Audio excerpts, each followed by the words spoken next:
Hello, everybody. Thank you so much for being here. This is the Infant and Early Childhood Mental Health Consultation Equity Chats, unpacking the revised Early Childhood Mental Health Competencies, Competency 8, which is systems-wide orientation. So we'll start with some introductions. Lisa, would you like to start? Certainly. So welcome, everyone. My name is Lisa Gordon, and I am with the Children's Equity Project and also a TA advisor with the Center on Excellence of Infant and Early Childhood Mental Health Consultation. So I'm excited to be here. And I'll pass it on over to you, Angela. Hi, good afternoon. Hello, wherever you are. My name is Angela Keys. I am with the Center of Excellence for Infant and Early Childhood Mental Health and run a co-director program in the state of Louisiana for early childhood mental health consultation. And I suppose I should do my introduction too, since I forgot to do that.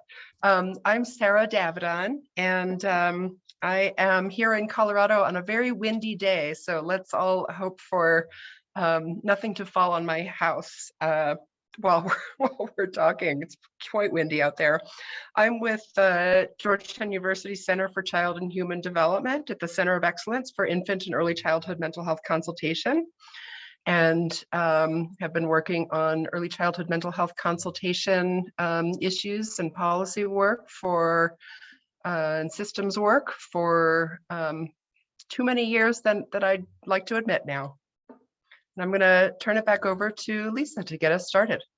Thanks, Sarah. And look, Angela and I will just say, we're not telling our ages, but together collectively, we're up there. So we'll just leave it at that. But anyway, we really are so happy to have all of you. We want to just welcome you to what we call our Equity Chat series. This series are really designed to really build off of our Equity in Infant and Early Childhood Mental Health Consultation webinar series. There was a 5-part series that perhaps many of you have attended in 2020 and 2021. But the series really creates a space for the field to dialogue on specific equity topics to help deepen our understandings and drill deeper, as Dr. Meek, Chantel Meek said, my colleague earlier in the earlier plenary, to really create more equitable early care and education systems and strengthen culturally responsive mental health consultation practices to reduce disparities and improve child outcomes. Many of you who are on with us today may have joined us over this past, what has it been now, 6 months in our Equity Chats series that have taken a deeper dive and focus onto unpacking the revised competencies. And we're really thrilled. We're thrilled that we're able to share and experience with you today in this culminating session of that focus by examining Competency 8, our system-wide orientation. So we are thrilled that you're here, and what we hope is that you will experience some of what these Equity Chats are all about, sort of a shameless plug for coming back to the CoE and being with us for these Equity Chats. Through the Equity Chat series, we've chosen holding a reflective space as really the theme of how we engage in our community norms. And that theme really helps to both emphasize as well as really mirror the importance of reflection that's central, right, to what we do in infant and early childhood mental health consultation.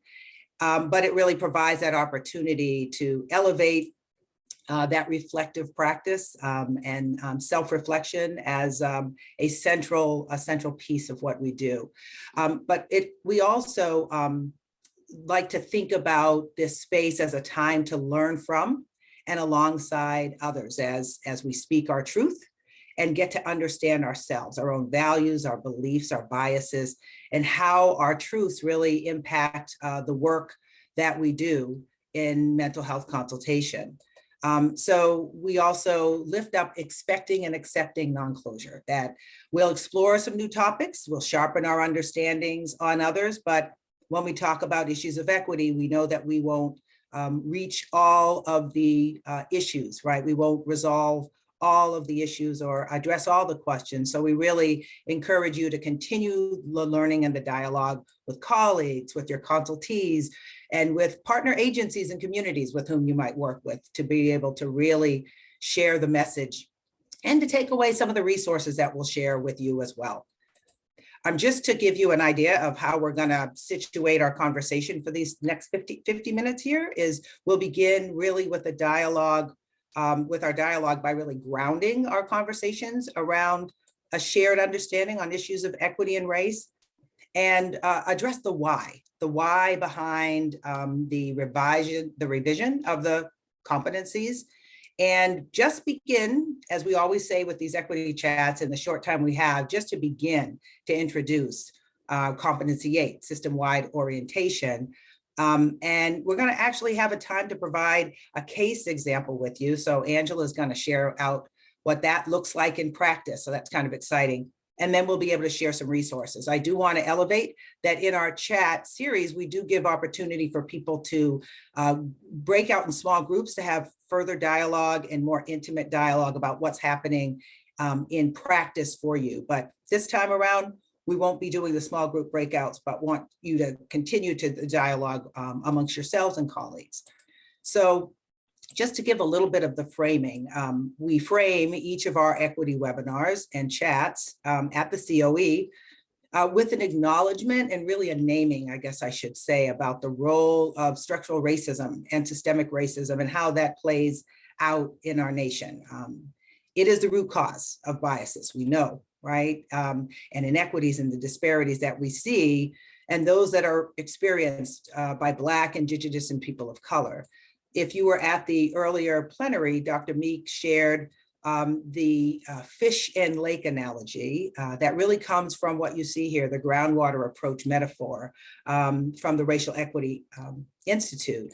But it really does help to frame our understanding of how racism is the root of all isms, whether it's sexism, ableism, xenophobism. So we really do have to understand racism. And we have to talk about race and really understand all the historical foundations so that we can then begin to really normalize our conversations that we're having and better understand ways in which other marginalization really occurs, right? That really helps us to begin to heal and address disparities and inequities in order to really ensure that all children and families have the supports they need to reach their full potential. So we keep that in mind as we continue to engage in our dialogue today. The other thing we want to do in our framing is really, again, thinking about this equitable learning systems. And Dr. Meek earlier shared how we think about equitable learning systems at the Children's Equity Project around those three things: access, experiences, and outcomes.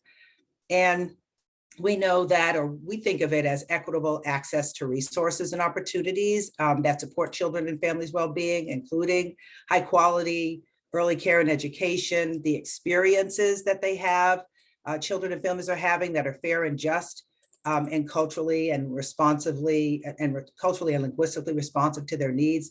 We talked about that a lot this morning in the plenary. And really that outcomes, right, are not associated or predicated on children's demographic characteristics. So we think about that, and in doing the work, and what I loved is Dr. Meek talked about, change must be systemic.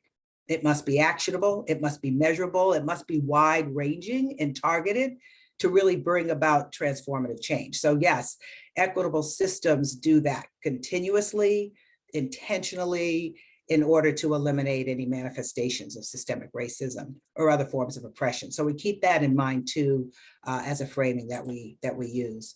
So why? Why did we revise the competencies? I just want to elevate a few things, and much of which has been elevated through these last 3 days that we've been amazing days that we've been together here at the conference. The first of all is that we elevate the importance of advancing equity as really an integral goal of mental health consultation, right? It's what we do. And it's more than just a single competency, but one that, I like to say is threaded throughout each and every competency that then can really translate to what we do when we go about the work of consultation. So that starts with ourselves, examining our own values and beliefs, the work that we do with consultees, so what we do in our practice, and with partner organizations and communities where we're trying to promote social, emotional development and well-being of children. So it's really being intentional that it's a through line through all of those relationships and interactions. And as the next point here is really that we know that infant and early childhood mental health consultation is well positioned to really disrupt racism, bias, and other forms of marginalization in the settings in which we consult. And as I think it was Dr. Shiver said in her plenary, right, that with mental health consultation, we lean in when others lean out. So leaning in to be able to address these issues. And like Dr. Gilliam said yesterday, much of the decisions that adults make about behavior comes from what they think about that behavior, how they perceive it, and the biases that are all interrelated and woven throughout, right? So we are well positioned to dive and dig deeper into that and have that reflective stance as to why those feelings are coming up and how we're showing up as adults, because it is not about children's behavior, but more about adults' decisions in terms of how we go about addressing that. So the other thing we see here that is something that has been, I think, repeated throughout the sessions that we've been attending throughout the conference is that research really does show that mental health consultation can reduce racial and gender disparities. And we've seen that work in terms of suspensions and expulsions, but we've seen some of the work with Dr. Shivers that she and her group shared, and that you've seen in some of our poster sessions and throughout, as we really think about building that capacity of adults, right, to be able to do the leaning in and doing that work. So as we think about elevating equity, we think of all of these things as central to the mission of mental health consultation, and why we really are looking at these competencies to be more embedded, for equity to be more embedded in these competencies to support that effort. So I'm going to move over and pass this to my colleague, Sarah, who's going to talk about Competency 8 and dig into that a little bit deeper. So Sarah? Thank you, Lisa. And I want to acknowledge and show gratitude for the comment that came in about we shouldn't be hesitant to talk about how long we've been in this business, because that shows that we've gracefully aged and embraced what we know and are willing to share it with the world. So thank you for that comment, whoever made that, about we should address ageism as well. So we're going to talk about Competency 8, which is having a systems-wide orientation. And before we go into that, what I'd like to do, if I feel capable, is, and I know the QR code here is a little bit small, but hopefully you can all aim your smartphone or tablet camera at this. And we're going to pull up a little word cloud around how would you describe or define a system? When we think of system, we may think of sort of different things, different kinds of, we may think of something structural, we may think of something as a community. So what I'd like you to all do is take about 30, 45 seconds and aim your camera at the QR code and start filling in your 3 words that you would use to describe or define a system. So I'm going to leave this up for a moment so you all are able to do that, and then we'll pull up the share screen.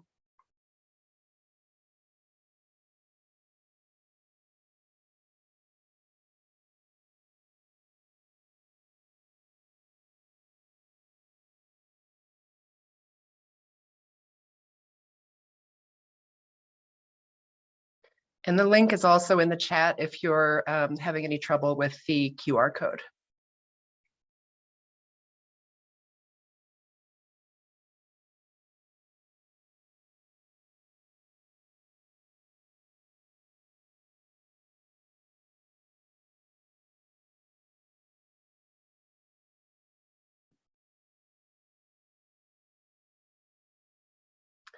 And I'm going to share my screen here. Hold on one moment. All right, I hope everybody's had a chance.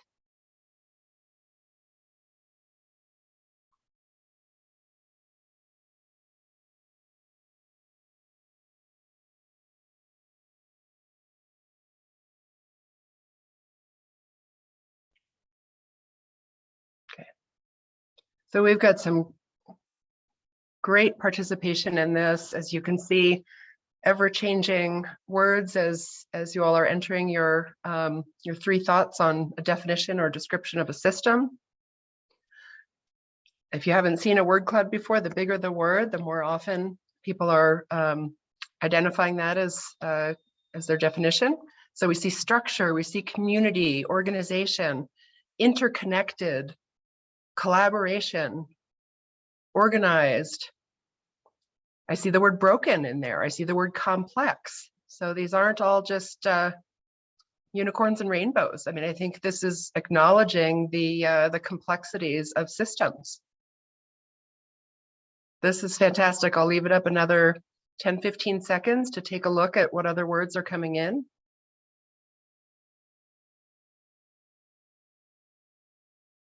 Interdependent, bureaucracy, structured, togetherness, interwoven, complicated at times. These are great.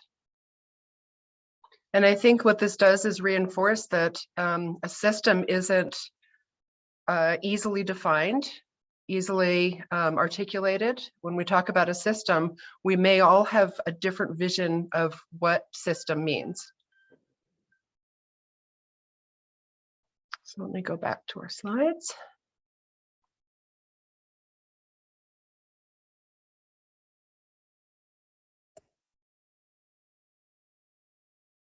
So thank you all for taking part in that. That was really helpful to sort of have a visualization of how we're all coming into this conversation. So I'll start with sort of what are systems? How have they been defined, and what are what are some critical things to think about as we're talking about having a systems-wide orientation in infant and early childhood mental health consultation? So a system of care, which might be a familiar terminology to some of you, has been defined as a comprehensive network of community-based services and supports that are organized to meet the needs of and to support families and children. Examples of service systems, as you'll see in the diagram here, could include things like child welfare, mental health, education, and healthcare, including mental health. Informal support systems include extended families, recreational activities, community-based supports. But I also want us to think about systems as context of where children and families are, and not just about formal or informal services. The community as a whole is the system. Systems are the culture, the climate, the support systems, and the influences that surround children and families every day in their lives. So having a systems-wide orientation doesn't mean that a consultant needs to be an expert in all of the community services and supports that are available, or in some cases, the lack of supports that are available. But instead has familiarity with the culture and the systems of the community in which they work, and is able to really use this awareness to inform their work with providers and with children, and to make referrals or warm handoffs as needed. So by doing so, the consultant has a better understanding of the environments and the communities in which young children and families spend their time. So another way of thinking about this is as an extension of programmatic consultation. in which we view consultative work through the lens of children's and families' larger social and societal context. So this involves understanding the community in which children and families live and where a program is located, and learning about community life, including community history, power structures in that community, and service structures, and the inequities that are attached to some of those. This is part of the bridge between programmatic and systems consultation. Even if an infant and early childhood mental health consultant is hired to provide child-centered consultation only, that consultant will miss opportunities to support the child and family, as well as the environment in which the child is being provided services, if one is considering only child and family aspects of the situation and not contextual and environmental factors. So these are the areas of competency 8. And what we've done is pulled some of the core functions out within this competency. And then within these competencies, we're going to talk about ones that specifically focus on equity and the core skills that focus in these 4 areas on equity. So I'm going to go through those a bit more thoroughly over the next few slides. And then Angela will be giving us an example after that of what this might look like in practice.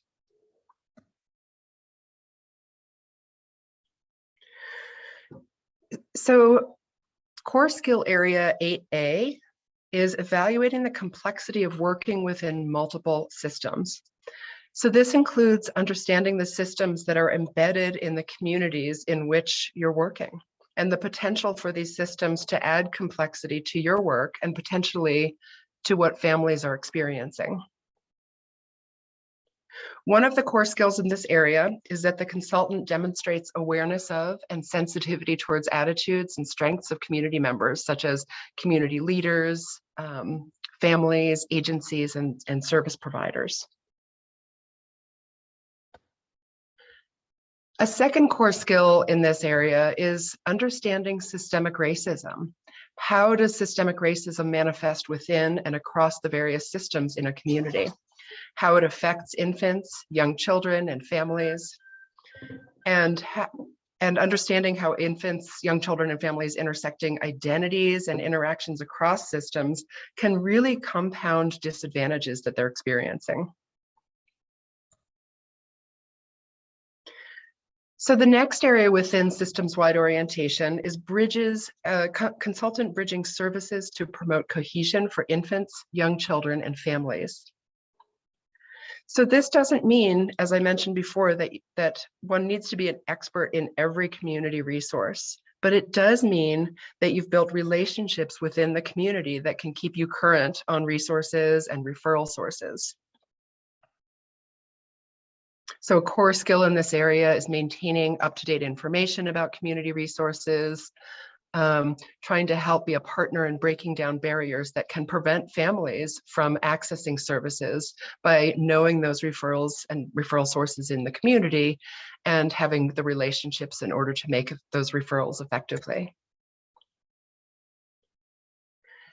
So the next area is promoting mental health and social emotional well-being.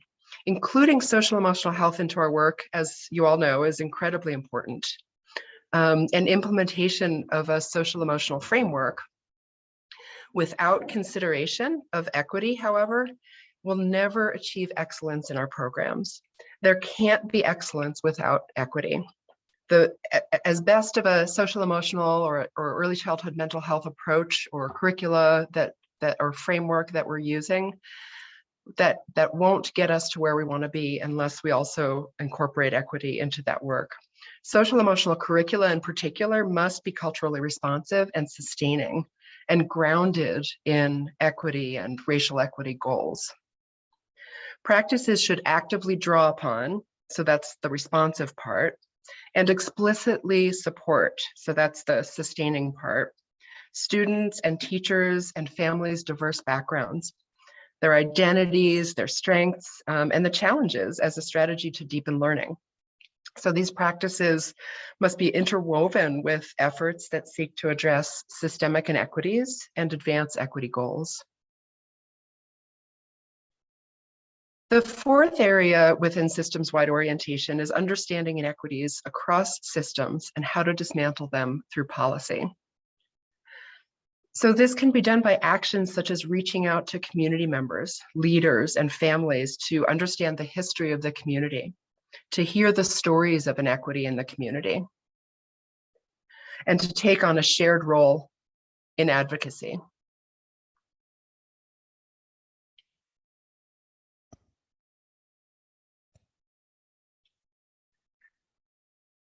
So the first core skill area in this focus area is understanding historical and current inequitable distribution of opportunities and resources across systems and how such inequities can affect families that you're working with.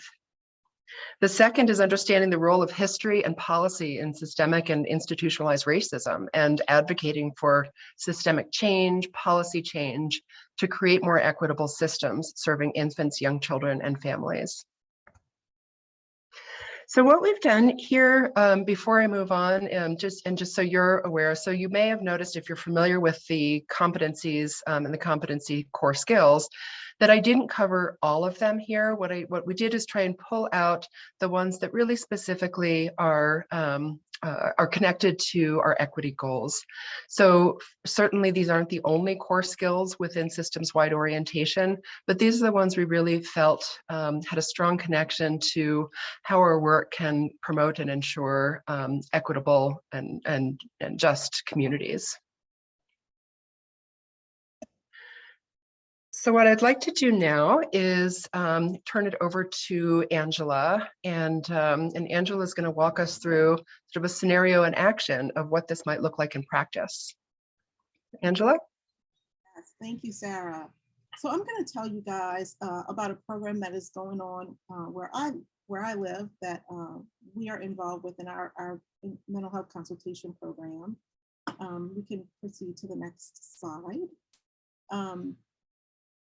And it really does, this program that was created about 3 years ago really does draw from and address a lot of the core competencies in this system-wide orientation for Competency 8.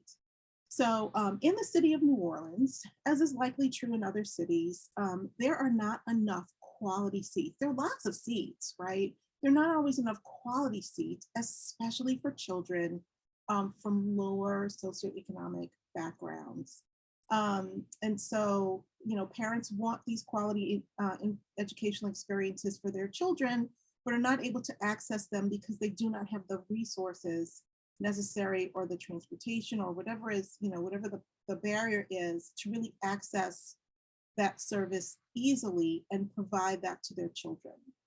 So our local resource and referral agency really has been a strong advocate with city government, built relationships with the city government, and helped our city officials to recognize the systemic inequities that were at play for these children. And the city, first of its kind that we know of, allocated funds to purchase quality seats for children, for infants and toddlers specifically, who otherwise would not have had access to these high quality early childhood environments. And they are enrolling, these children are being enrolled in these programs at no cost to the families. Next slide, please. And so the program is called City Seats. It is funded with public dollars through the city, and the local agency, who are the advocates, actually serves as the hub. They in turn partnered with quality programs, right? So we have an accountability system in the state.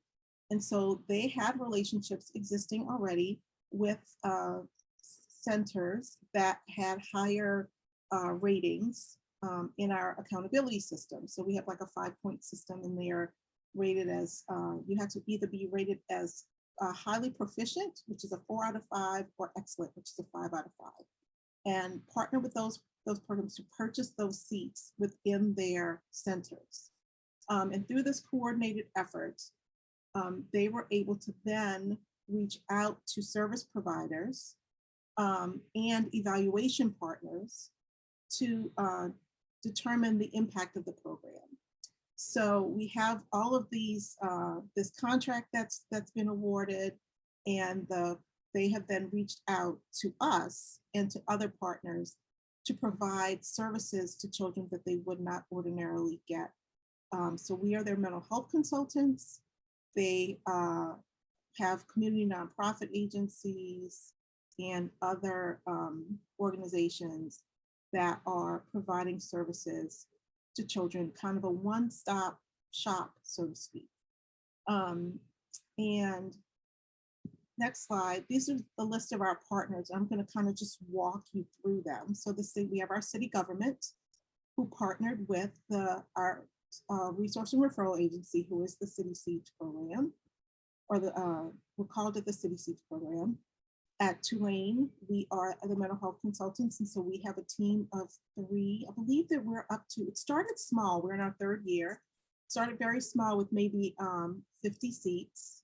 The next year, it was 100 seats. This year, it was 250 seats.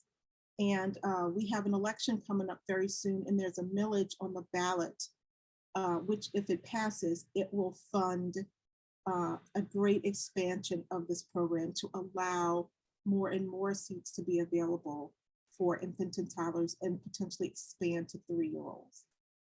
So we are the consultants. We have training grounds who provide professional development, because the teachers of these children who have City Seats children are required to have slightly higher levels of education, and to do more targeted PD around issues like brain development and trauma, and developmentally appropriate practices, and social emotional development, and managing challenging behavior.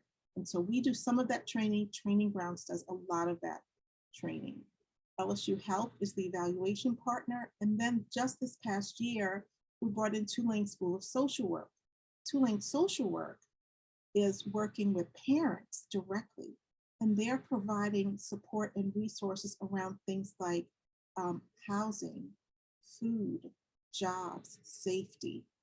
And we all work together. Children are screened automatically when they enter. We have a whole referral system for if a child screens positive for anything, that we can then either provide support around getting them hooked into community services, or to do additional screening, or and really help support the teachers in understanding those systems and making those programs available. I believe they also reach out to other community partners to ensure that the children their hearing and vision are screened. And we're really trying to make sure that it's a very comprehensive system that brings lots of partners together to support these children who otherwise would not have had these opportunities. Next slide. And so our consultants are really engaged with all of these partners, and they're working to build relationships with teachers and directors, with the families, and with other stakeholders. And so we are connecting and connected to a number of different systems. We're connected to the early childhood system. Children are matched basically with seats through our education system, through the Department of Education, where they apply for funding, and then you have to match to a school. So it's called the One App program. So we are doing, that's how they get into the program. And so we're connected to the education system, to the early childhood system, to community nonprofits, to referral sources, and then also to these supportive systems, social work services for parents. And so by providing that support and education and connecting those children and families to resources and making those referrals, we are continuing to connect systems, continuing to build partnerships, continuing to support families. And all of these efforts are aimed at supporting the healthy development of these young children and really reducing some of the systemic inequities that are barriers to their health and well-being. And so we're really proud of this program. We are trying hard to keep it going. We have had some really great successes, and we are looking forward to continuing to expand the program in the future. So I am going to turn it back over, I believe, to Lisa. Thanks, Angela. I think Sarah's going to take this one too, but that was just so amazing. Thank you for sharing that story. It's always so great to hear, you know, these competencies or this framing on the ground and close up and personal. So thank you so much, Angela. So Sarah, I'll pass it over to you. Thank you. And I want to second that, Angela. I think it's always just wonderful to have a real scenario to sort of ground us in what this looks like in practice. So thank you very much for helping to provide that for us. What we'd like to do now is shift a little bit. And so I want to take a few moments and just have us all reflect on a few questions that we hope can help guide us as we move forward in our work. So I'm going to allow for half a minute or so just to sort of think about these reflective questions. And then we're going to open up, I believe, and somebody correct me if I'm wrong, we're going to open up the chat for you to put some of your responses and thoughts about these into the, is it into the chat? Do I have that right? Okay. So let's take a moment to think about how working across systems can produce better outcomes for vulnerable populations and address equity. How it can help historically underserved populations access a continuum of appropriate supports and services. And how can working across systems more effectively allocate resources?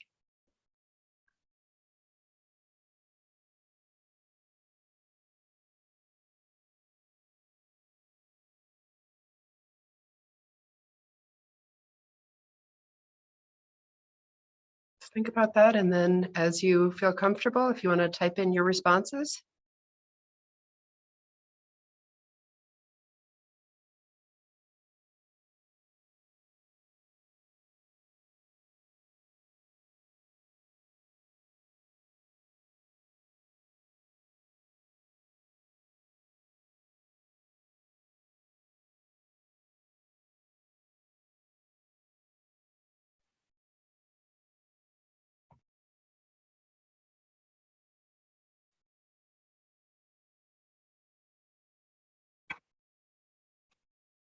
Sarah, I can help chime in with the answers once they come in. I'm seeing that there are a couple of questions in the Q&A pod.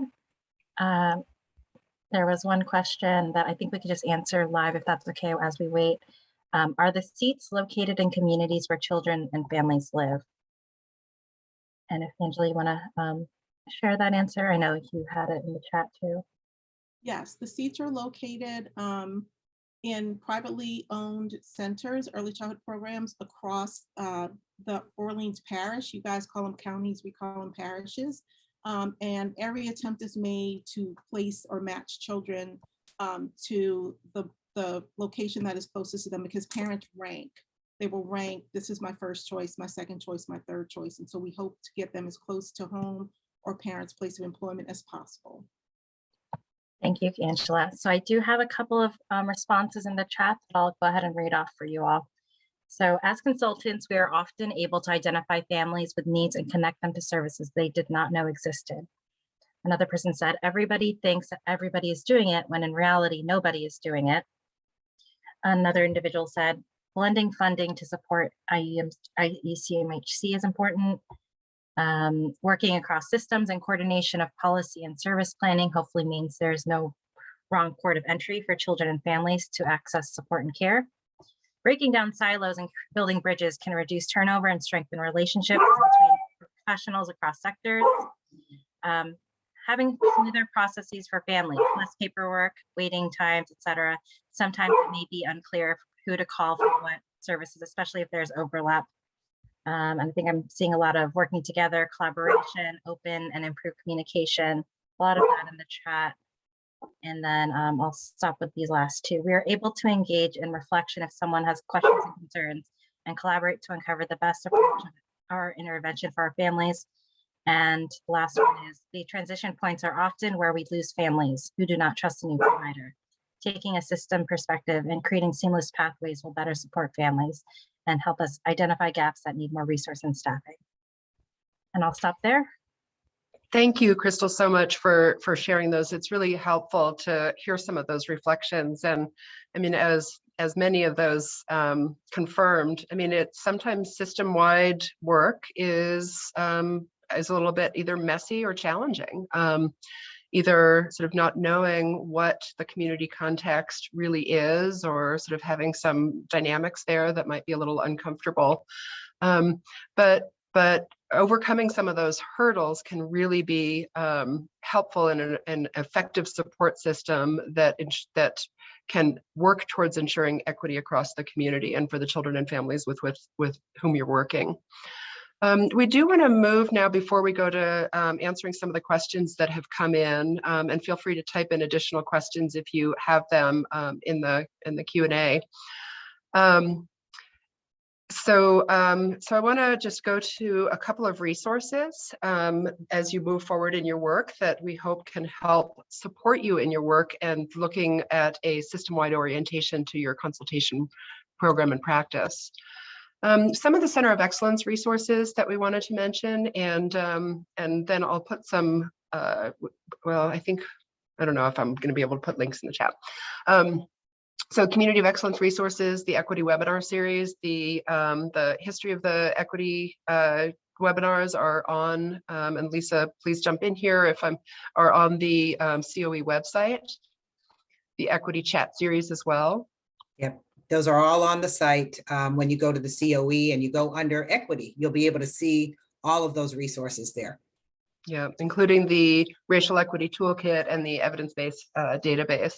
The Children's Equity Project also has two very valuable resources that we've noted here, so we encourage you to explore those.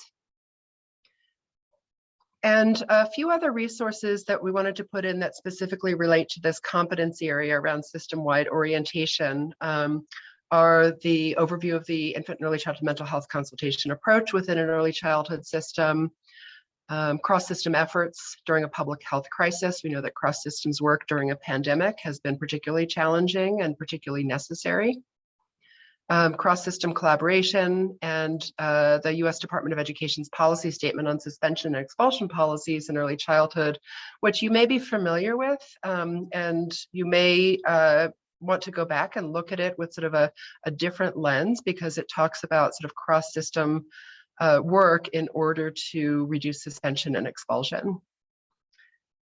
So on that note, oh, we had a Q&A in here, but I don't know where it went. Anyway, so we want to offer an opportunity to respond to some of the questions that have come in.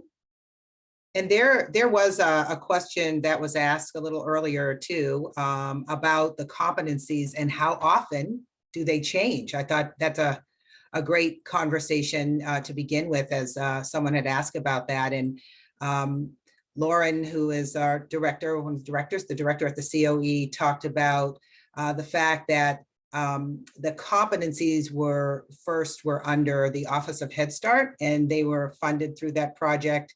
So the CoE actually was under the Office of Head Start.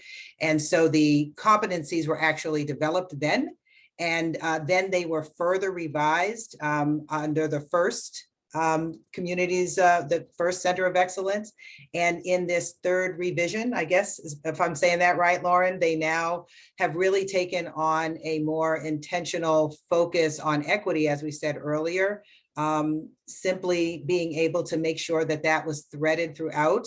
And as we think about too, where we are in our context, right, in our nation, just what's happening in the current context. I think the competencies always want to be relevant and fresh.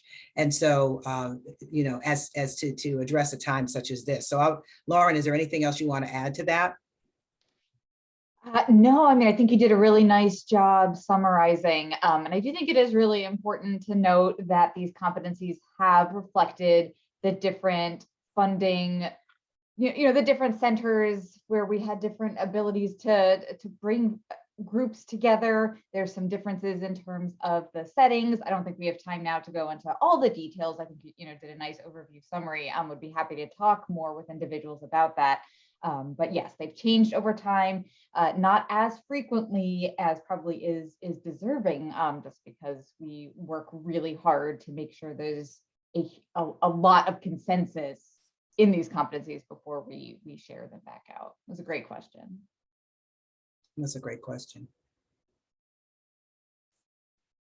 There was a question, and I'm not sure if it was answered in the Q&A pod about social emotional frameworks. So that was a question I know that came up, and there were some sharings that we had offered and lifted up. Sarah, I know you had lifted up several. The response to the question. Sure. So, so a few things on that. I mean, there are some social emotional frameworks or curricula, or not everything is a curriculum. So I want to sort of shift the language a little bit to sort of, what kinds of frameworks also could be helpful. There are ALS PALS, there's Incredible Years, there's the pyramid model, there's conscious discipline. And a resource that if you haven't explored it, you may want to as well, is the CASTLE resources, which is now I'm going to forget what it stands for, the Collaborative for Academic and Social and Emotional Learning. I think I got that right. Who have updated their website so that they are, so it's the Collaborative for Academic, Social, and Emotional Learning. And they've updated their website to include equity as a lens through which they're sort of reviewing and offering their social emotional learning resources. So hopefully that helps a bit. Thanks, Sarah. Were there other questions that we need to elevate, or that you see in the Q&A pod?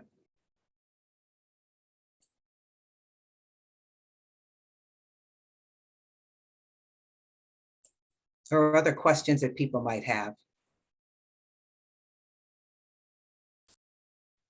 There is one that I saw in the chat, but I think it was answered in the chat, but I'm happy to answer it verbally as well. The question is, have people in your state been critical of this as a stopgap measure, and are efforts underway to fund and transform all the programs to provide these experiences for all of the children who need it? Yeah, this is just a small program in one of 64 parishes in the state. It's had really strong support, which I think has led to the expansion of the program. But our state does have an accountability system, and they are working to increase requirements of teachers for professional development and for educational requirements in order to be a teacher. There are lots of quality initiatives that are happening, and lots of people working to support teachers in developing these programs. So we do recognize that there are still a lot of inequity out there, and that all children need access to quality early childhood environments. So we are just, trying our best as part of our statewide program to support teachers in that, and also working within this one parish-wide program. We'd love to expand it statewide. I love that, Angela, and thank you for answering that question. And it wasn't a question, but as something that came up in another session when we were thinking of system-wide orientation. And Sarah, you kind of alluded to this too, but thinking about maybe organizations and agencies, community agencies that you might not necessarily think about in terms of reaching out to, whether they be faith-based organizations. And one particular program was sharing just a lot of leverage that came from reaching out to faith-based organizations, where families are spending a great deal of time and investment, right? That is a community or an agency or a framing that we really need to be thinking about in terms of our partnerships, to be able to really do the work of system-wide orientation as we're thinking about who we partner with, who we're not partnering with, and why. So bringing that equity lens there as well. I absolutely agree, Lisa. I know we're at time now, but we had one more question that I think Lauren might be able to give a really quick response to, which is around the alliance alignment. Yes, I will just quickly say it was a question around when the, I don't remember how it was phrased, but a question around when we will be sharing an alignment between the Alliance competencies and the Center of Excellence competencies. So a really fantastic in-depth crosswalk has been completed and it is just being formatted right now. And so that will be shared with everyone on our Center of Excellence website in due time, but we're working on it. It's almost done. And Lauren, if I had had my glasses on, I would have seen your note that I could have just said that. But we wanted to really thank everybody for being here today. As the conference comes to a close this afternoon, we're just so happy that we've been able to talk with you about system-wide orientation and the relationship to equity, and have that be a part of your afternoon today. So thank you again. Any last words, Lisa, Angela, Crystal, Lauren? No, just appreciate everyone who joined us today. Thank you, and enjoy the rest of the conference. Yeah. Ditto Thanks for on letting enjoy me the pop rest in. of your conference, and thank you guys so much for sharing in this space with us. Thank you. Thank you all so much. Enjoy the rest of your day.